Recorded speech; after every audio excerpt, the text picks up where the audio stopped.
2022! Who was here for the Feng Shui workshop last year? Nobody told me about that. Okay, interesting, because we were given some forecasts last February, which ultimately did come true. So she called the recession, she called the increase in taxes and prices, and happy days, they came true. But Sarbani is here to talk about 2023. Oh, I like these little smacks on the side. So just a quick introduction. So Sarbani and I have been friends for a very long time. In fact, she actually came to the club in 2019 when it had just been acquired and we were busy renovating the house. And you have her to thank for bringing all the positive energy, because we spent about half a day going through with sage and crystals to clean. Let's just say it was a different vibe when we entered, and it's a very positive feminine energy now. I have a very open mind on most things, obviously, and I would encourage you to do the same. Obviously, you have the same mentality as you're here tonight. What is in store for 2023? How to read a birth chart? What is astrology, or the science of astrology? Audrey Flower was like, oh, I'm not sure, I'm a scientist. I was like, yes, we welcome scientists. All is going to be revealed, and enjoy is what I would say. I have to love and leave you, as I have a date with a certain little girl. But I look forward to hearing about what's to come. Any Virgos in the house? Virgos? Yes. Yes, right, Virgos represent. I look forward to a detailed report. And enjoy. So, Sarbani, thank you so much. So good evening everyone. I'm very pleased to be here tonight and to answer the invitation to present astrology, and most of all 2023. So we were reflecting on how to do this, because I think most of you don't have much of an idea of astrology, do you? How many people know how to read a chart? How to read a chart? Okay, 2 people. So I don't think I'm going to go dive into how to read a chart to start with. We'll just start with what's 2023 made of, and what is the language of astrology, what do we speak of, the name of the planets and the interactions between the planets, and from there we'll slowly dive into more a chart, and then maybe even I'll be distributing the charts to people who have ordered one, and then we go into something more personal. But obviously with so many tonight, we will not be able to dive into your personal charts so much. But we'll talk about it. So in astrology, I have a few masters, and one of my masters, Raquel Springs. She's a Brazilian living in the US, and I like to listen to her, and I listen a lot to Pam Gregory. I don't know if you know, heard of them. They're really very, very interesting astrologers. They're also evolutionary astrologers, like I like to call myself, which means that we look at the soul perspective, and we look also at the collective soul evolution of humanity. So that's what astrology is about also, is how do we evolve as a collective, and what are the main themes that are going to be showing up this year. And every year is a main theme. You've seen it very clearly in the last years. It's more clear as it goes, and this year has its own vibration. It's automatic. Oh, hot now. There's a lot of people. So the main energies for this year, we would be talking about, if we have to summarize in one word, this coming 2023 will be accountability. So the last years have been more about going inwards. We've all been on a break with the COVID story, which was a big change in life for most of us. Many people felt this huge change in the root of our stability. Actually, it started a bit earlier when Uranus entered Taurus, and this was around 2018 more or less. That's where a big wave of divorce, moving, changing houses, changing jobs. Taurus is everything about the grounding of our stability in the material life. It's a sign that is very earth linked, and so when Uranus is the planet of change, of evolution, of innovation. When Uranus came and hit Taurus in the face in 2018, it really shook the whole planet. Everybody started feeling that something is moving in me. I cannot stay in this old version of me. So many of us went through, and it was very funny because back then I saw people around me moving, changing jobs, and divorcing, and I was like, because I'm a Uranian, I'm an Aquarius, so I like change. Not like many people, but I'm the other version. So everybody was moving and changing. I was like, when is my turn going to come? And then finally, well, it happened in a not so nice way. When change comes, it's always a bit painful somehow. So divorce, changing house, moving, selling, buying your house, everything happened in the same way. And I think most of us went through, who didn't go through change in these last 2 years? Okay, nobody. So that's what happened in the last 2-3 years. And also in a larger scale, on the sociological level, institutions have been shaken. The things we believed in showed that they were not so stable and not so trustworthy as we thought. Many things change in our environments, and it's very destabilizing also because we don't really know where we can really stand upon. It's become very much a question of what do I feel actually. Truth has come very much a personal thing now. There's not such a thing as, okay, this is true and this is not true. Everything comes through the grid and the maturity of your own perception actually. So the whole work now is to clean up your perception, to step out of addictions, mental addictions, normal addictions like normative addiction. We have a lot of addictions to things we build, belief systems, institutions, some things that we are there and that are truths that we have bought actually. They are not truth that we have really experienced. And so now, today life is asking us to go within and to verify all the parts of our lives. Do we still believe in this? Is this really something I believe in? And so this year is a year of accountability in the sense that the last 2-3 years we've been skimming a lot already. Most of you probably have already done a lot of work on themselves, have seen that friendships have evolved. We don't go with the same people anymore. We think different. Maybe we take more care of our bodies. We eat different. We drink different. New ideas come in. This is the era of Aquarius, okay? So change is gonna come. It's paving the way now. It started. It's shaky, it's uncomfortable, but it's necessary because we're going on a path of truth, and all of us are going towards more truth and more alignment. And that's what is expected from all of us as a humanity also. That we speak our truth, that we reveal our true identity, that we take off all the masks, and that we walk on a path of brotherhood, I would say. Aquarian era is, have you heard about the Aquarian era? I guess everybody's heard about it. The Aquarian philosophy is very much that. It's brotherhood, it's equality, is innovation, is turning ourselves towards something that's the clarity and the vibration of the crystal. It's something very, very fine.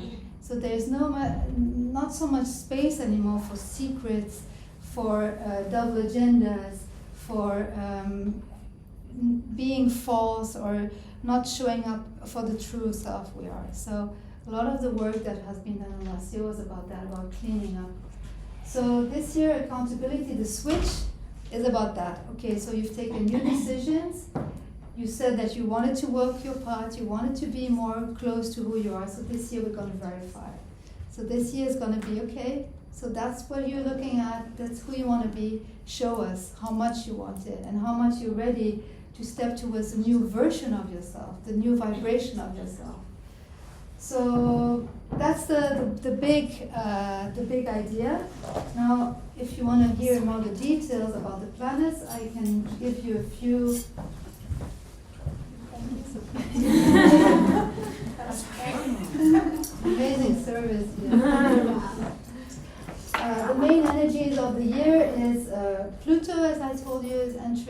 because Pluto is the god of the underworld. Is the ruler of Scorpio. Is very much a planet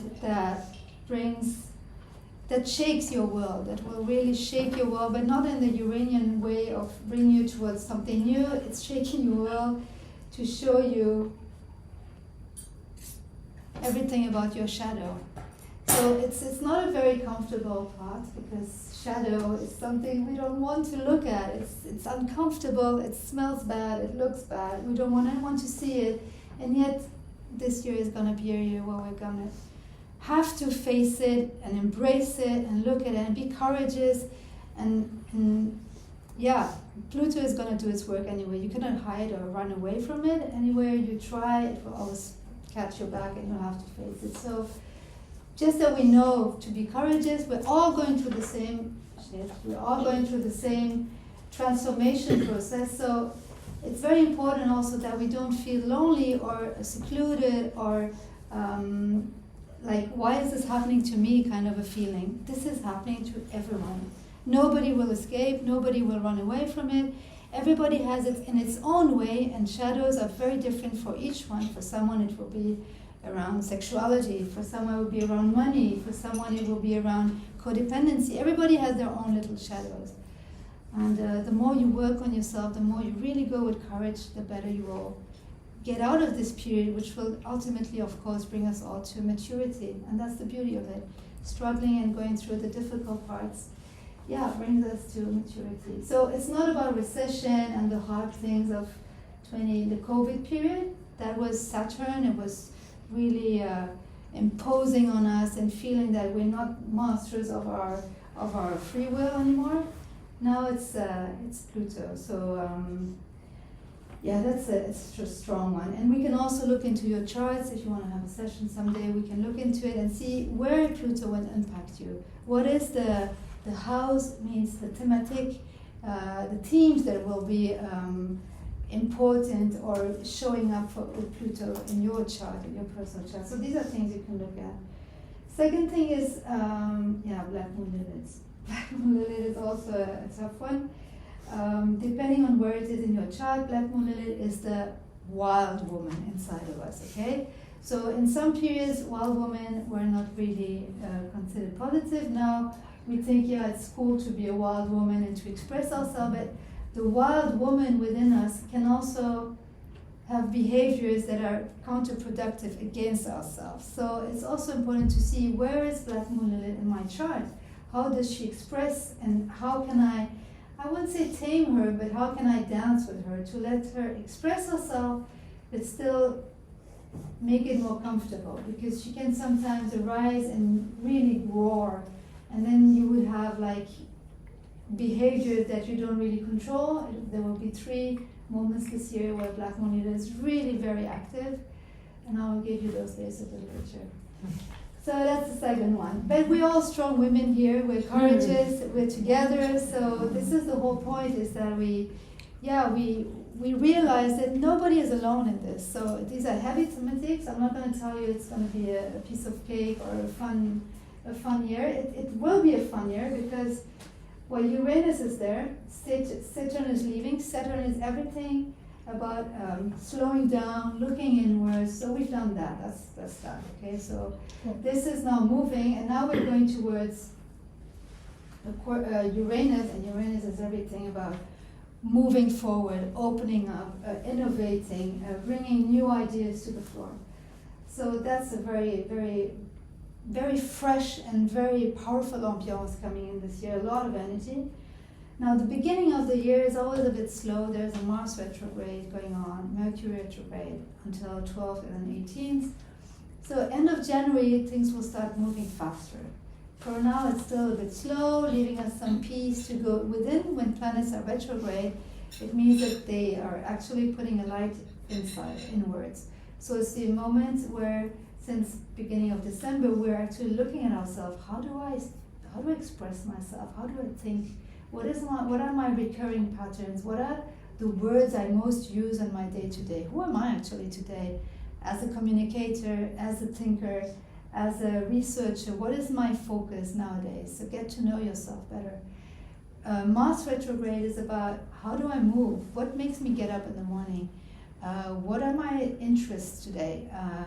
For what do I thrive? What is what gives me energy? So that's Mars retrograde.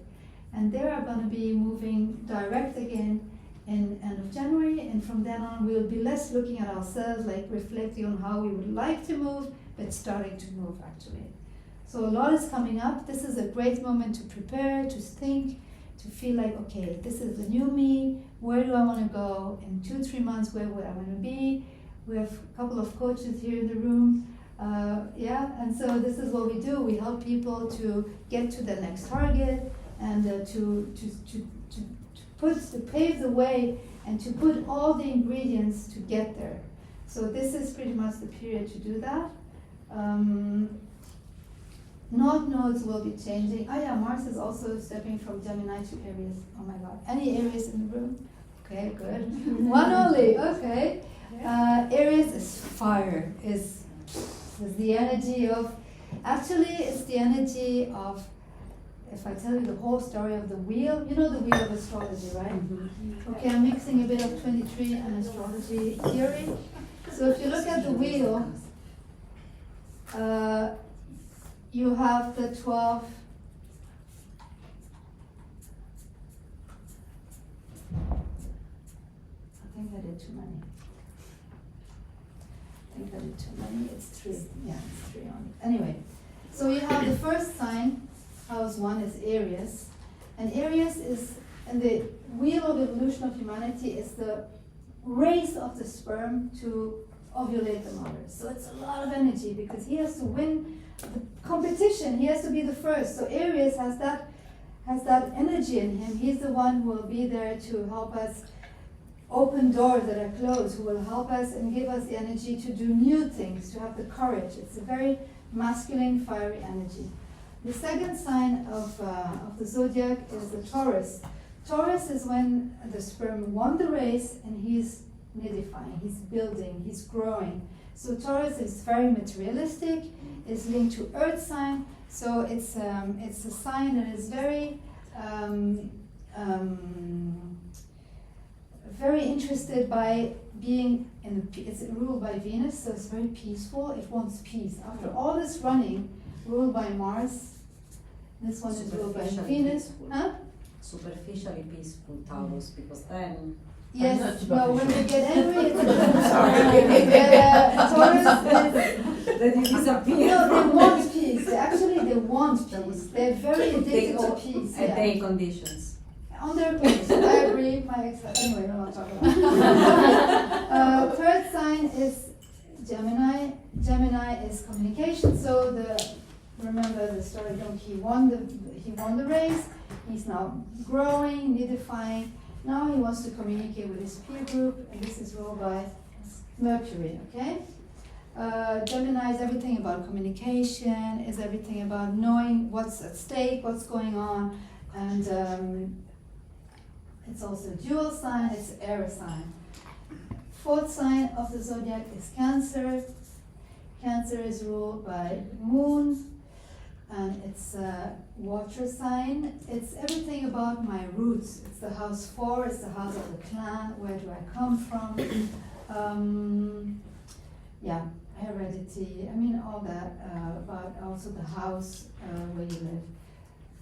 Fifth is the Leo, because once we know where we come from, we go like, okay, that's fine, now I know who my family is, but who am I actually? So Leo is everything about the self, is about creation, co-creation, and recreation. That's the house 5.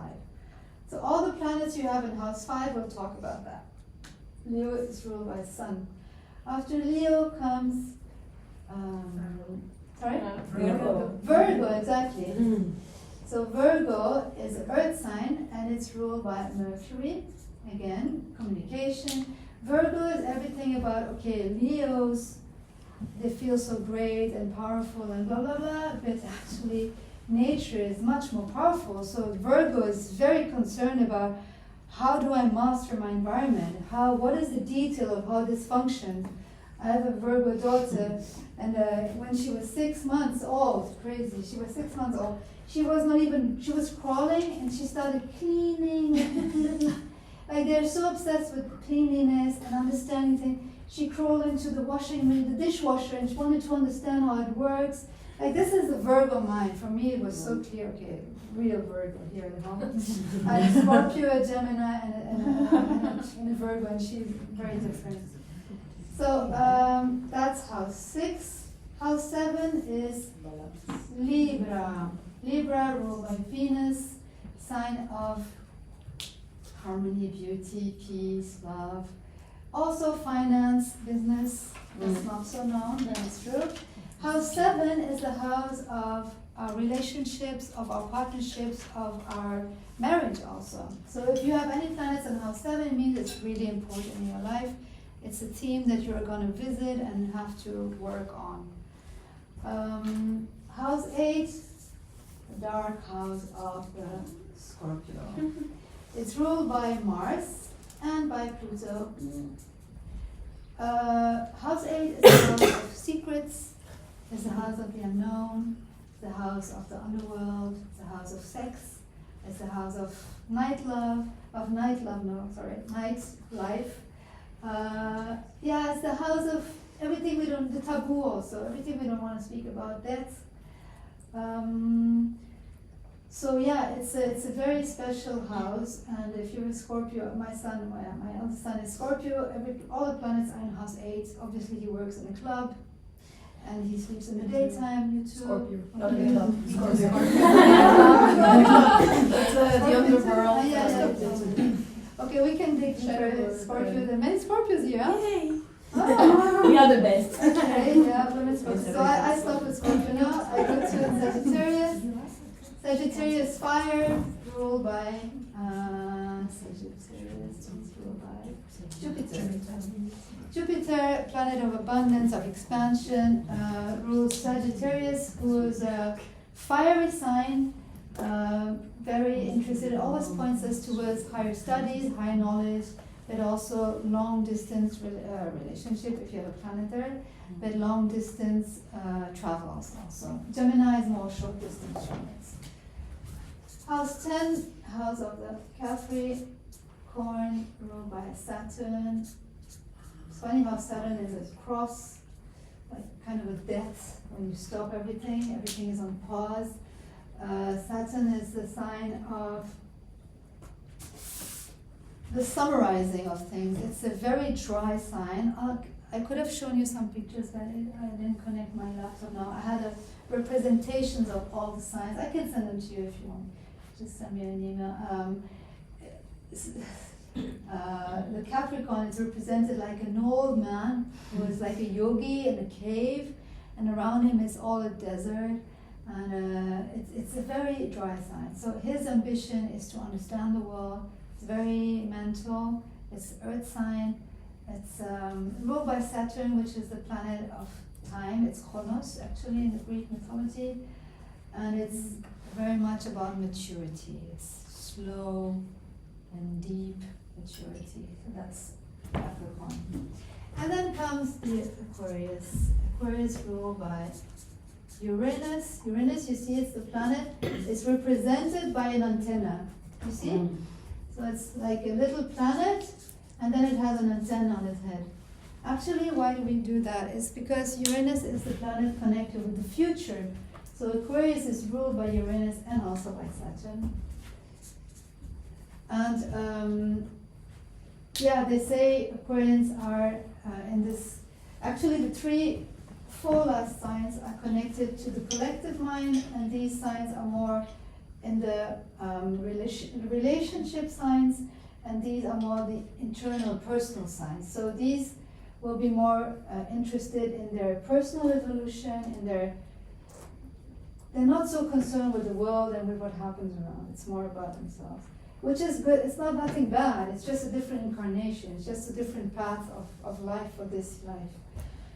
These signs are more about social life, like connecting to others.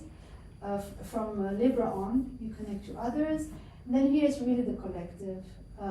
From Capricorn, Sagittarius, Capricorn, Aquarius, and Pisces. Pisces is ruled by Neptune.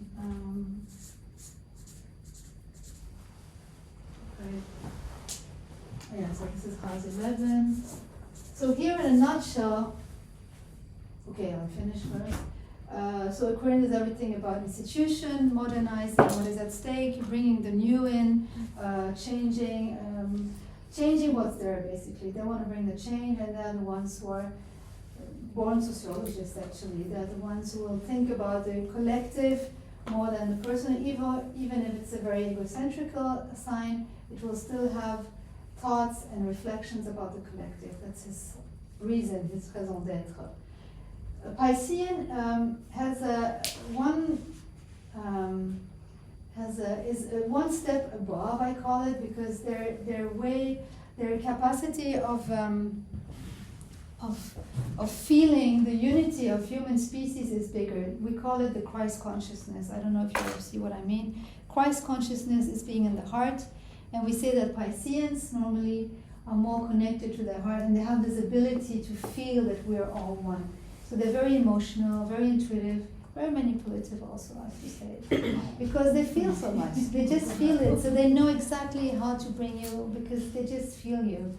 And it's a beautiful sign which has this capacity of empathy, like many others of course too, but they have this ability, which is also a downside, because they don't always have clarity. The problem with Neptune, when it hits you in your chart, and if you have Pisces in your chart too, is that in that aspect, that field of your life, you will have less clarity. So you will have to be a bit more careful in that aspect of your life. So be aware of where you have Pisces. I have Pisces in house 5 with Venus, so I have to be very careful with who I choose in my love life, because it's all blue, pink glasses and blah blah blah. So that's an example to explain how far the Pisceans go. It's really a challenge. So it's important to see in your chart where you have Neptune and if you have Pisces in your chart.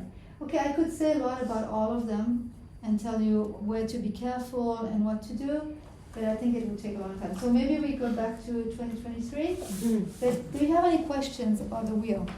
Who came up with this? Huh? Who came up with this? So what's the reasoning behind it? Like someone just got up one day and said, "Oh, I'm just gonna draw like a circle and find out the story." Or so what's the scientific There are different basis for it? Yeah, there are different origins to astrology. Me personally, I'm Indian, so for me, we use astrology since thousands of years.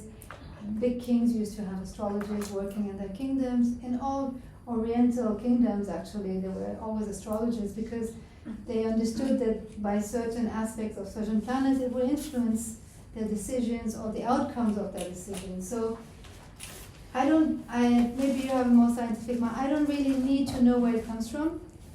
For me, it works like this. I read books written by people who have been followed by other people, and if I think that what they say rings a bell for me and it's interesting, then I buy it. Not I buy the book, I buy the concept. I integrate it for myself. And for me, I was taught astrology by a young boy called Laurent Calambert, who was my teacher, a Belgian guy, and he speaks astrology, he lives astrology. And so he explained us, he calls it this field of astrology we're in is called, it's Jungian, so it's based on archetypes. So he called it astrologie archétypale, so it's based on archetypes. So that's why he built a story of evolution of humanity. It's a philosophy actually. We are humanity going through stages, and that's the way we see it as astrologers. That's how we see humanity. We see it as an evolutionary species which has cycles. So that's mainly how this was found and how this was adopted by all these people. It's just if it speaks to you, I think it's something for you. If it doesn't speak to you, I don't think anyone should try to convince that it's interesting. If you find it interesting, then it helps you. For me, it helps me in many aspects of my life, and it also helps the people I read for. So it rings a bell or it doesn't ring a bell. I think astrology is something like that. It's like therapy. Some therapies are more physical, some are more intellectual. You have to feel it. So, but if you want to go to, yeah? No, just Yeah. after. Yeah. Okay. I have a question on which signs to influence your personality, but also, let's say, the forecast for your future, besides your sign and the ascendant, which are, I think, the two most important. But then you have in your Which planets you in mean? which planets you have. I mean, what do you have to read if you believe in these things besides your sign and the ascendant? You have would say of all of course them. planets in different signs in our configuration, let's say, but what are the most important? Okay, so here's a typical chart. Not this will hold. Does it hold here? No, no. Maybe this here? Yeah. It's right. So this is a typical chart. So in the chart you have, we consider different planets. The basic main planets we look at, depending on also your question, of course. Depending on your question, we either look in a house, because that house will speak about the theme you're questioning, or we will look at planets because they will talk about something, the way you do something, or the way something interfered into your life. For example, if you're curious about your relationship with your mother, we'll look at the moon in your chart. We'll look at, we'll try to find, okay, what are the connections between the other planets and the moon in my chart? Where is my chart? Oh, it's in house 7. Oh, then I have a very strong connection to my mom, actually, because house 7 is the house of relationships, and the moon represents my mother. So, okay, in house, and it's in Aries. Oh, wow, so my moon is in Aries. So, relationship with my mom. Either my mom is a fiery person, like she has a lot of fire, might be a Sagittarius, Leo, or Aries, or relationship with my mother is fiery, passionate. Now we can also look at the way the moon is positioned in regards to other planets. You can see that the moon is in a position to my rising. Okay, what does it mean? That when I show up as myself, in the mature version of myself, it's in opposition to my mom. So maybe she doesn't like it so much, the way I show up to the world. See, that's how I read the chart. We will look at the way the planets are connected to each other, the tensions they have, the friendships they have. When you have a trine, you have a friendship. When you have the opposition, it's a tension. And when you have a square, it's a challenge. So these are 3 basic things you need to know regarding the position of the planets together. I don't know if that answered your question, yeah. So there are many smaller planets that we look at, like Mars, Venus. Mars is what makes me get up in the morning, what's passionate for me, what makes me thrive, like what makes me really get up and go for it. So Mercury will talk about the way you think, the way you organize your thought, the way you communicate verbally, but also within yourself, with yourself. Venus will talk about the way you step into love, how you show up as a woman, how you show up as a lover. There are other little planets also we use for motherhood, for relationships. So it depends what you want to look at, actually. Yeah. Any other questions? Yeah. Could you just repeat something you said at the very beginning about 2018 and the change and why? Because, Uranus entered Taurus. Yeah. And Uranus is the planet of change, of evolution, of going to the next level. And Taurus is the world of our material life. So it's basically everything that gives us stability. Remember, it was the second sign of the zodiac, so it's everything about how we get grounded in this life. So it's our house, our jobs, the place we live, basically that. So when Uranus hits Taurus, it means that these themes will be shaken if they're not totally aligned. Now, if they're totally aligned, then you're exactly there where you have to be, nothing will change, of course. But this is an opportunity, and I see it as an opportunity rather than a curse. It's an opportunity to open up and go towards the next next step in your life. Thank you. Yeah. I've read a couple of years ago that they wanted to change the date of all the signs because the planet was whatever, turning whatsoever, and so that would affect the people born the last days of each sign. Did they do it? Yeah. There's a 13th sign, which is Yes. called the Serpentaire. Okay. And there are different ways of reading astrology. So this is the Occidental way, the old school way, okay? There is a new way, which is with Serpentaire, 13 signs, and there's the Vedic astrology also, which is the Indian way. All different ways of reading astrology. Now, I chose to study this.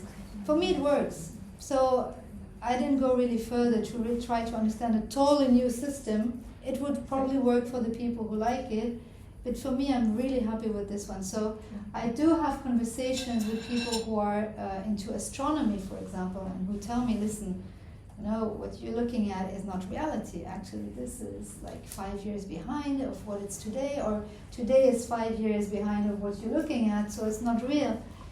Okay, I believe that, and I'm sure that there are many truths. I'm really very well aware of that.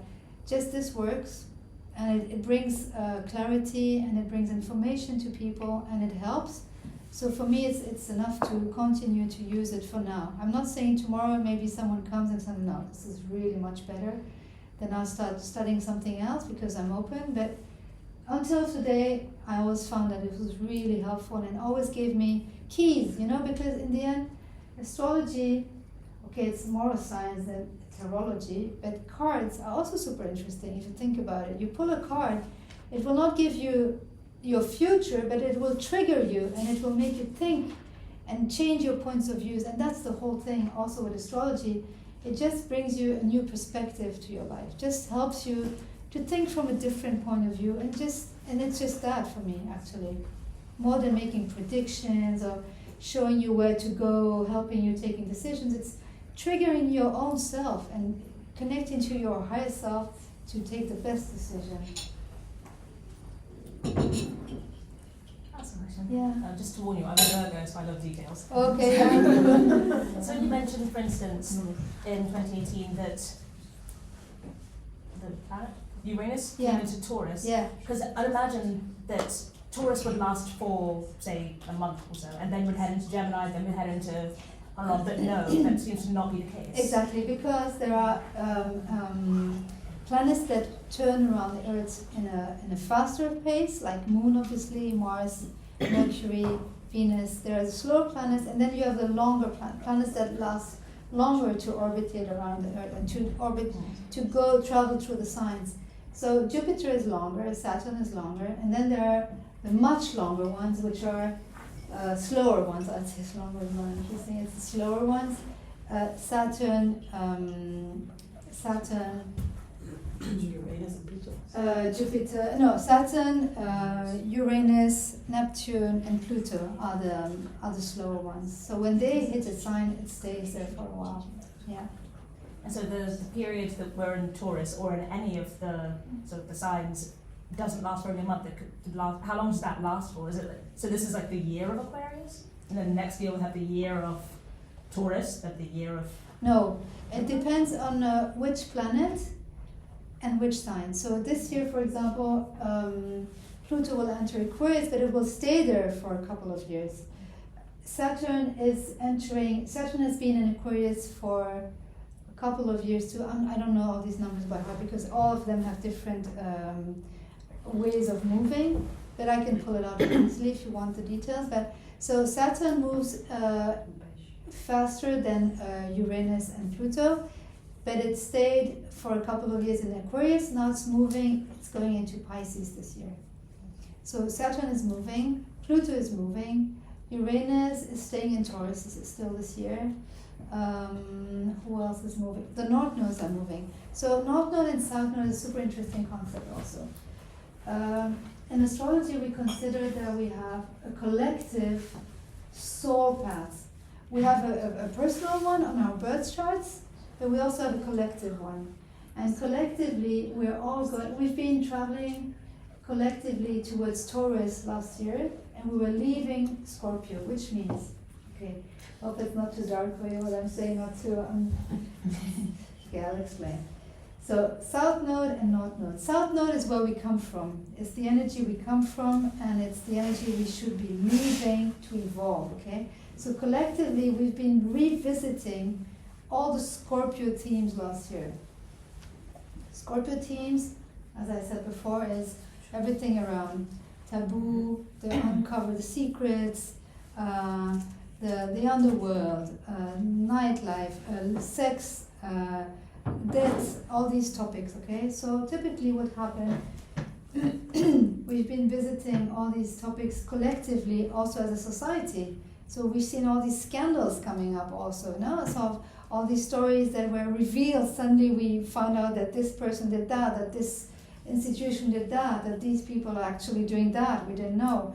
And so we're moving out of that dark energy and going towards a more clear energy of Taurus, which is grounded, earth, clean, ruled by love, by Venus. Okay, so that energy of last year. This year, we're collectively moving out of Libra and going towards Aries, which means we're leaving the energy of codependency, the energy of wanting to be in a relationship, the energy of always needing help of someone, and we're going towards more autonomy.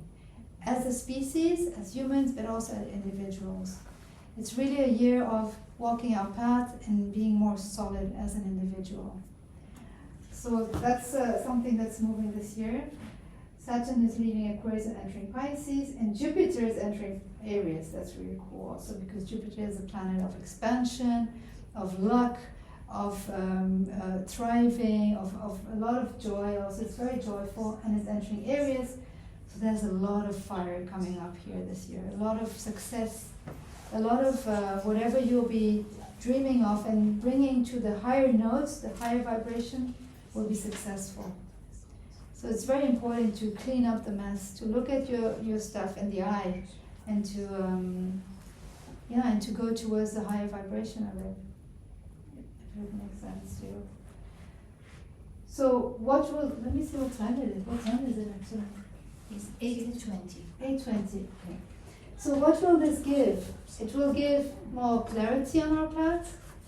It will give us, the gifts will be emphasized. Everywhere that we'll have gifts coming up, we'll be more grateful for them because we'll see them with more clarity. We'll be getting more familiar with who we are becoming in the next phase. We are being pushed to grow.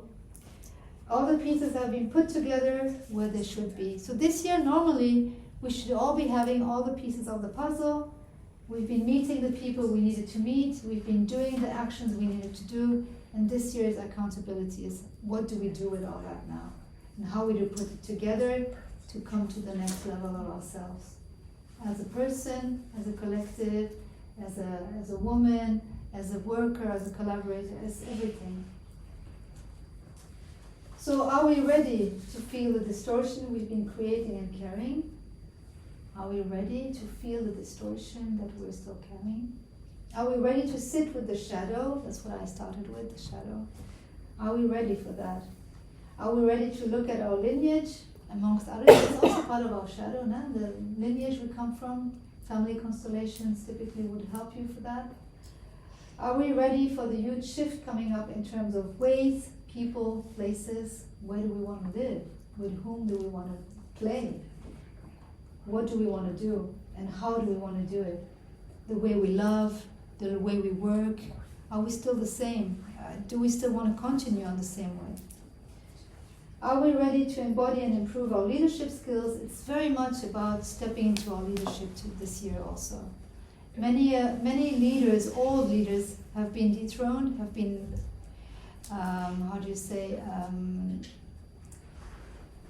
have been desacralized. We've been shown who they really were. So a lot of the leaders which we've been believing in have been fading out. So now it's time for new leaders to show up. So who amongst us are going to be the new leaders, and how can we be the leaders of our own lives also? This new leadership is going to be very much about equality, about humanity, about friendship, about brotherhood, sisterhood. So these are the new values of our community. So who are the people who have the courage to speak up and to do that job actually? Are we ready to be spiritually self-sufficient, self-aware. Look into our spirituality in the eye also and see, what do I believe in today? Who am I in the eye of what I believe? To become our new identity, our new lifestyle, maybe a new way of carrying yourself, a new way of dressing, a new way of thinking, a new way of eating. Are we ready to be more focused, more meditative, and more in the heart? So my question is, can you feel a sense of excitement? Yes? After all this, can you still feel a sense of excitement? So we're still in the retrograde phase now. But I think you will remember this, end of January you will feel the tickling in the toes of, okay, it's time now. So do your work now, finish your lists, your to-do list, your objectives, your goals, and think about all this, like as a collective, what is the role I want to play in the next coming months? So that's about in a nutshell, the whole year. I also did a detail of month by month, all the planets moving. I don't know if I should go through that, it's a lot. Perhaps you can send I don't know. You I have can to send it, decide. I can quickly read it, but I mean, Yeah. if you print it, it's fine. I think we can read it after. I don't know. but I I'll mean, send it's it. fine. Yeah, I didn't Yeah, print it. yeah. Sorry. Yeah, you can copy and mail it later. Yeah, maybe a few words about new moons and full moons, because people are interested. We talk a lot about this, so maybe we can talk about that. I'm sorry, what could you repeat that? New moons and full moons. Oh. Does anybody know anything about new moons and full moons? Yeah. A lot of people get arrested. Ah, yeah. Yes, statistically speaking. Really interesting. They say that full moons Yeah, there's get more the crime. crazy. Yeah, there's more crime on a full moon. things Werewolves out. are people Wow. Depending on which sign it is, yeah. Actually, full moons will bring a lot of fire. If it's in a fire sign, you'll have a lot of fire going on. Depending on that, on your chart, of course. If you have a lot of Aries, obviously, full moon Aries, you will burst out. Something. I mean, if you know it, it's good to know it. Historically, I used to cut my hair here, like randomly cut my hair on the full moon of Aries because I have so much Aries in my chart. So it's good to know your chart because it's material for you to work on. You know that, okay, this is who I am. So now I have to start working on it and let me take action regarding who I am, because otherwise you are a victim of yourself somehow, because you don't really master yourself if you don't know yourself enough. So for me, astrology is a real tool for that, for self-knowledge also, self-mastery, bringing yourself to the next level and really working on yourself, like physically working on yourself. So new moons, we plant a seed. Like we just went through, it's coming up. New moon in Capricorn. New moon in Aquarius is coming up now in 21st of January. So new moon in Aquarius, we're planting the seeds towards our own leadership. Who do we want to be in 6 months? It's always a 6 months challenge, if I want to say so. So you plant a seed and then 6 months later you get the fruits of your seed, okay? So it's really interesting to have a little ritual. I have this little book, I think I've got it here. Yeah, I've got it here. I usually have a book and I always write on new moons and full moons. I write my goals, I write the themes that come up. What are the ideas running in my head right now this day? Write them down, and then 6 months later you go back and look at it and see like, wow, this is where I was at. These are the fruits I'm getting now.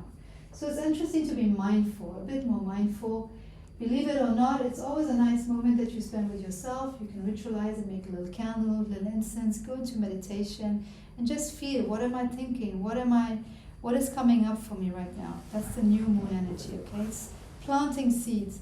Planting seeds around the themes of the new moon. So for example, if it's new moon in Cancer, you'll be planting seeds around your children, childhood, your mother, or your nest, your home, qualities of taking care of also. Cancer is very much about taking care. So who do I want to be as a caretaker, as a guide for other people, as a nurturer? That would be new moon in Cancer, for example. New moon in Gemini would be okay, what do I feel around my communication? How can I improve my communication? How can I be a better friend? Gemini is also about friendship. So themes are very specific to the moons. You can always pull up something on internet. They have all these explanations, easy to find. And it's a nice moment with yourself. I would really encourage you to do that every month. It's two days in the month, new moon and full moon. Full moon is a moment where you wrap up the 6-month cycle. So it's, what have I been doing these last 6 months actually? What am I collecting here? What is coming up here for me? And what are these fruits that I'm getting? So full moon in Cancer here now was very much about revealing secrets and bringing up what we've planted 6 months ago. And the new moon in Cancer was in July. So something must have come up for all of you. It's revelations. Something is coming to completion on the full moon. So it's also interesting to have a little meditation. I usually do a ritual, put some mantras or some light a fire. That's also a nice ritual for full moons. Dance, do something really to take the energy out, because there's a lot of energy on full moons. So it's nice to be mindful also. And you said it was new moon in Aquarius? Now, yeah, new moon in So Aquarius on 21st. I'm supposed to plant seeds on what exactly? Well, Aquarius will be on the way you want to show up as a leader, what kind of leader you are. Who are you in the face of the community? What's your role in the community? Who is your community also, you know? Like, what do you want your community to look like? Who are the people around you? What is your contribution? All these kinds of things, you know, like themes around innovation also. How can I improve my life? What kind of technology can I bring into my life that would improve my life and life of people around me?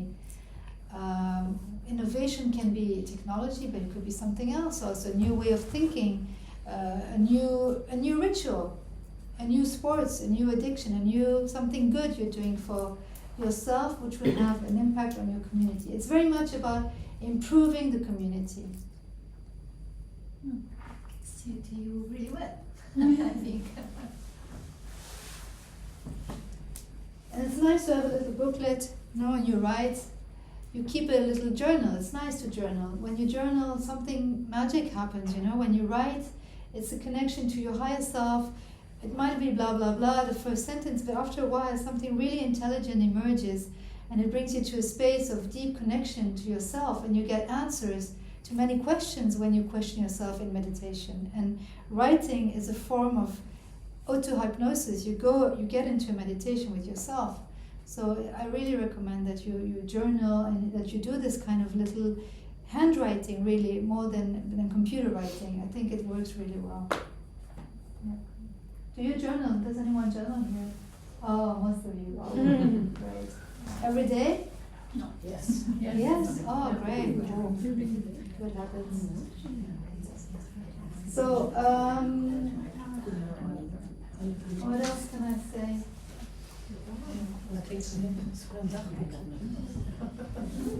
Yeah, so basically some more info. My watch stops at 8:30.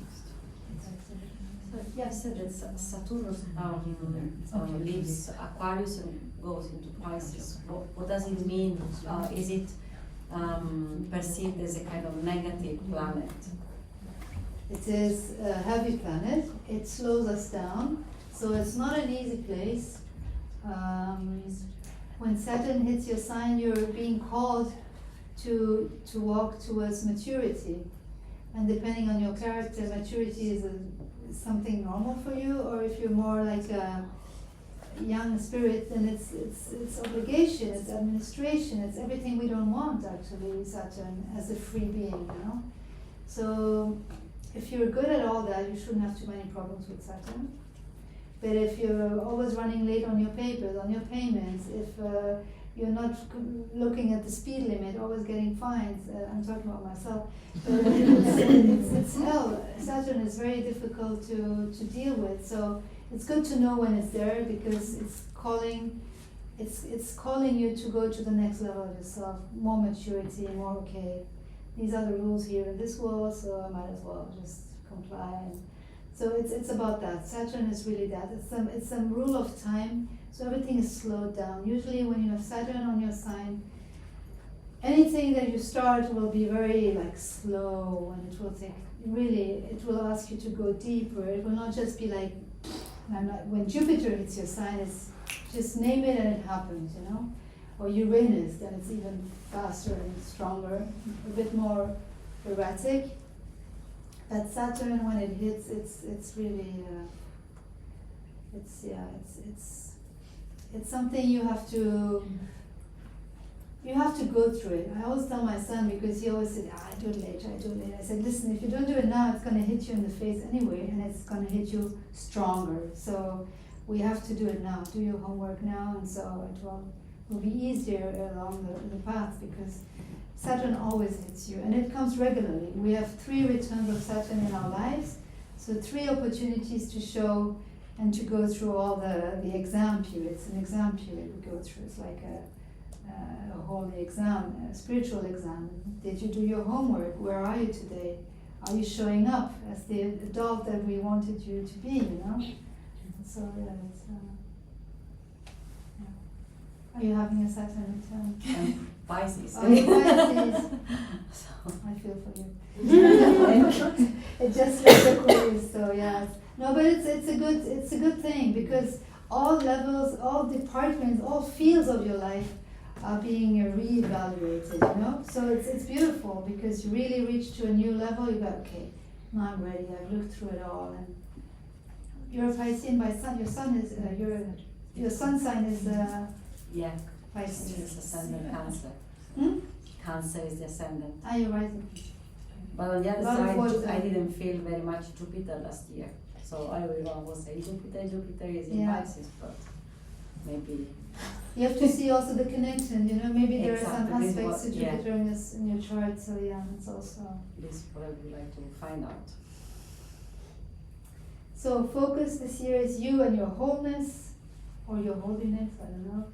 Starting the year with Mars retrograde in Gemini, Mercury, then we've celebrated Venus, bringing everything to a close, graduation in Capricorn house. Focus on earth signs this year, Virgo, Capricorn, Taurus, Jupiter, Aquarius.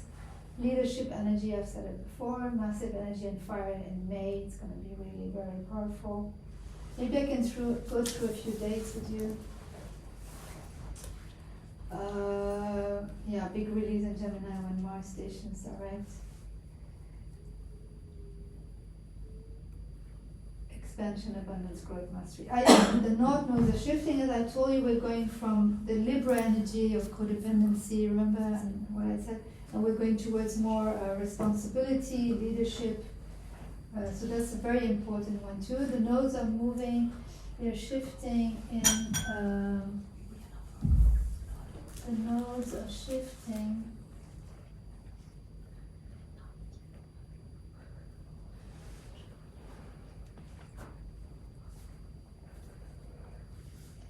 Here, in July.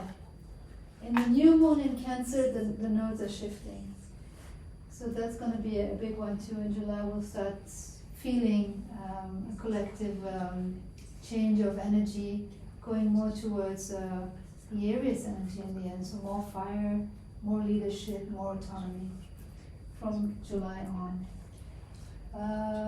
So that's the shift. Understanding the balance also with these Libra Aries opposition. We'll understand also the balance we have in union can only come from balance and wholeness in self. So it's also that polarity of the being. A couple of eclipses also interesting this year. Chiron is a super interesting concept also in astrology. Chiron is the healer, the wounded healer. Chiron shows us in our chart how we heal ourselves and how we heal others. So Chiron station started in Aries also this year. This is collective. Chiron is in Aries pretty much for people born around 72. So I don't know how many people are born around 72. Yeah, okay. So it's a nice year this year, realization, breakthroughs. It's like a graduation, like a healing, a blossoming. So it's nice because Chiron is it's very much about healing. Jupiter in Aries, use your intuition to see when it's a good moment for you. End of February, Mercury is aligning. Coming back to Saturn, I also have a piece about that. Saturn is teaching us a lot, lessons and maturity in Pisces house. Face your fears, your limitations, your hesitations. It's growing up. It's about maturity, as I said. Releasing contracts also with family, surrendering, stepping into the unknown, anchoring our spirituality, facing our fears. And Black Moon Lilith, I already spoke about it, about the shadow, remember? Shadow in the lineage, shadow in the female energies of our lineage, lineage of the world also, okay. So, Perhaps we can see if there are some questions. Yeah. And we can. And yeah, please ask some questions because I can go on for hours. So. You had our personal charts too. What can we Yes, do with yes. I did send some charts.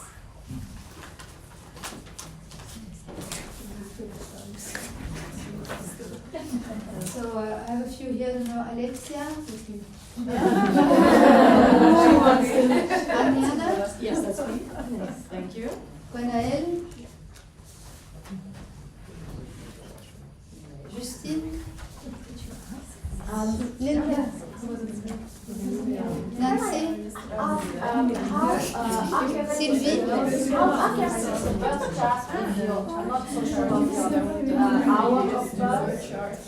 You can have it without your birth time. It will just influence a couple of planets, like the moon, the faster time. No, half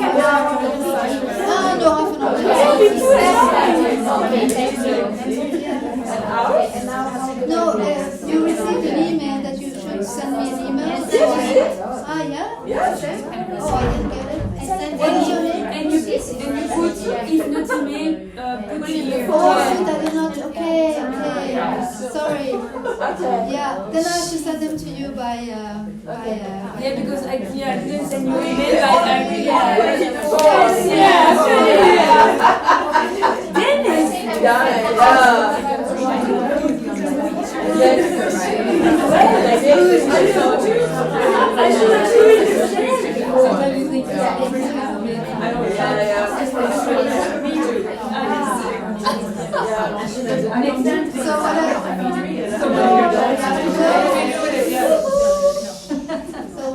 what time is it now? it's 80-40, so we have still 5 minutes. Huh? Still? 5 minutes, that means then we can go.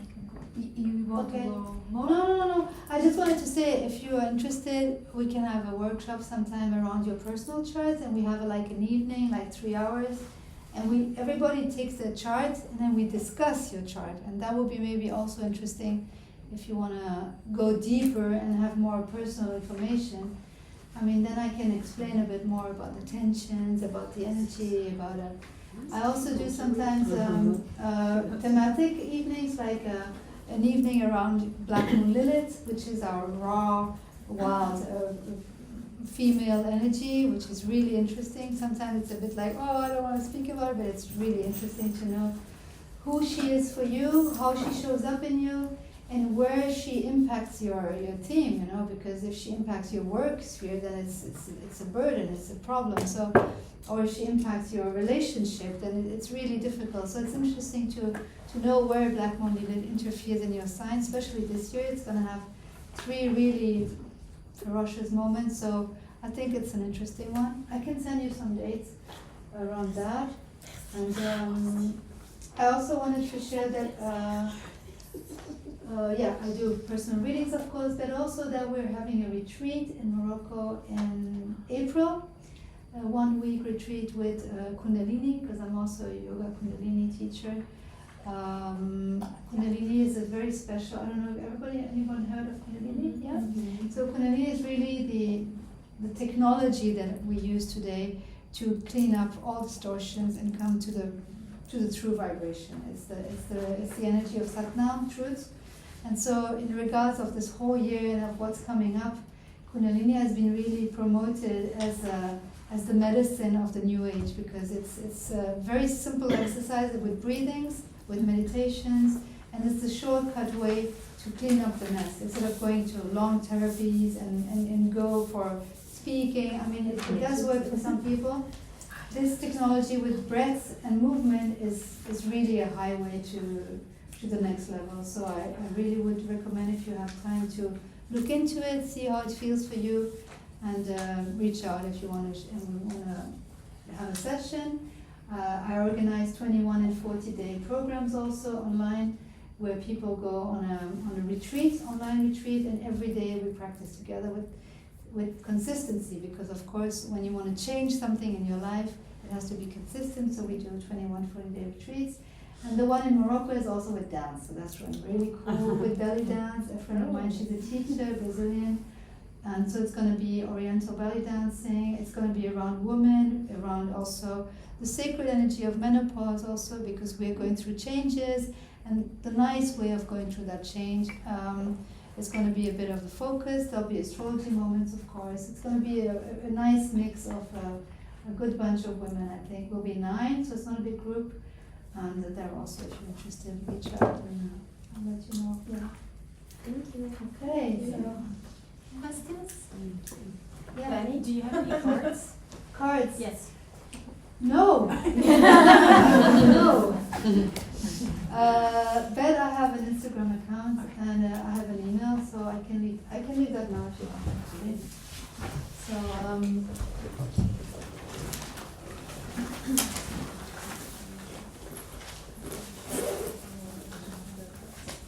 so it's called Savitri, which is spiritual name, Savitri Life Academy. And the website is savitri-yoga.com.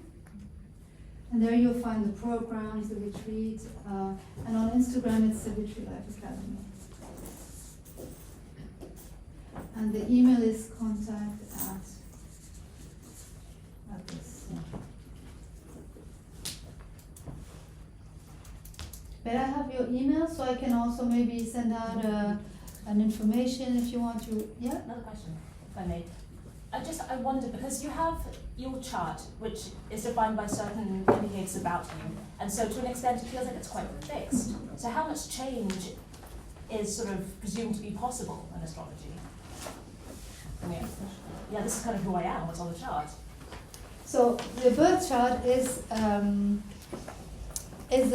map of possibilities. It's the way your soul organizes himself to arrive on the planet, and these are the ingredients that composes him or her, the soul. And so along the path we evolve. So every year we have new energies coming in. We can have a solar revolution, we call it. So we have yearly charts which are different from our birth charts. So how we consider that is the birth chart is your undercurrent, it's like your main energy. So we'll never really change. Your challenges will always be the same around your life. So if you have a North Node in your birth chart, North Node in Aquarius, your life goal will have to be to leave the Leo atmosphere of luxury, ego-centered pleasures, to go towards community, innovation, leadership, and all that. And that will stay along your life. But every year you will have new challenges and new energies coming in from the world map, from the astral, from the yearly combination. So this is the two currents that we go through in our lives. And then there's us as a personal being, and then there's us as a collective also going through these different energies. Yeah, does it make sense? Yeah. So when I read my description, I'm a Libra. It's quite accurate. Now, but the thing is that with the daily horoscope, I have an issue with that because I don't even listen to it anymore. Because if they tell me in the morning I'm going to have a bad day, then I'm convinced I'm going to have a bad day, and I'm going to have a bad day. Of course. So Don't listen to daily horoscope. It's the worst. No. Rather learn how to read your chart and go on a website where you can look at your chart every day. Because then you can see, oh, today moon is in Scorpio, for example, so I'd rather be careful about what I say, or the way, or Mercury is here in a position with that, so I have to be careful with that. It's more about, it's fine tuned actually. It's not just one element. Yeah, because I don't know, I found a bit, I would say, like the daily horoscope. Of course it Because is. it can influence you in a bad way. Because Yeah, you stick with of one course. Even the yearly horoscope, because it only talks about your sun sign. It doesn't talk about the whole of your chart. And we're not just one. We're the whole thing. We're this big composition of energies. We're not the same at work, in our love life, with our children. We're different. So everything we can see in this chart. Yeah. Depending on like what kind of astrology you're following, whether it's the Vedic or the new one which you're talking, would your birth chart differ? Yes, totally. Okay. Totally. Yeah. Okay. And you're following. I'm following the simple Occidental one. Okay, Yeah. okay. Yeah. Okay. The old I school one. understand. Yeah. Okay. Yeah.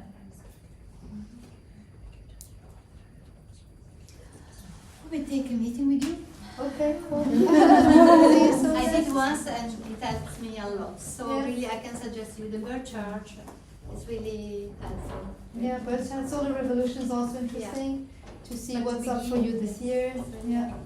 But it takes 3 hours more or less to Yeah. read. It's really a lot. I didn't know it's really a lot. Yeah. That's so interesting. Yeah. Okay, I hope you enjoyed it. Hope to see you soon. Thank you.